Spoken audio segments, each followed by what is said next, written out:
Yeah, Drake rumors, stats, analisa mo. Yeah.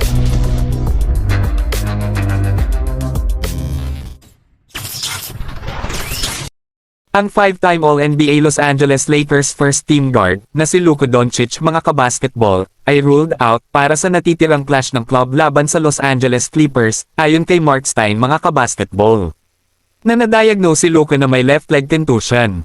Ang Clippers mga kabasketball ay led wire-to-wire na ang kanilang edge ballooning hanggang sa 22 points, ngunit ang Lakers mga kabasketball ay slowly chipping away sa kawalan ni Luka Doncic. Sa 9 minutes 26 seconds mark sa fourth quarter, humahabol lamang ang Lakers ng 9 puntos, 80-71.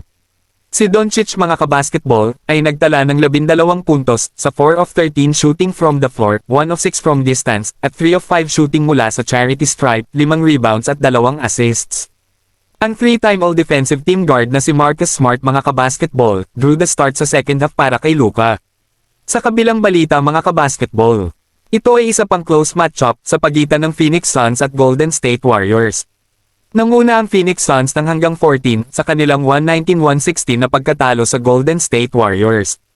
Ito ay isang laro na umabot sa mga final moments dahil ang Suns mga kabasketball ay nangangailangan ng 3 at the buzzer upang magpadala ng aksyon sa overtime kahit na ang inbound na laro ay fumbled at ang Phoenix ay hindi kailanman nakakuha ng remotely good shot off. Bumagsak ang Phoenix mga kabasketball sa 15-13 on the year while ang Warriors mga kabasketball ay stop sa 3 sunod na pagkatalo at umabot sa 14-15 mark. Nangunguna sila ngayon sa season series 2-1.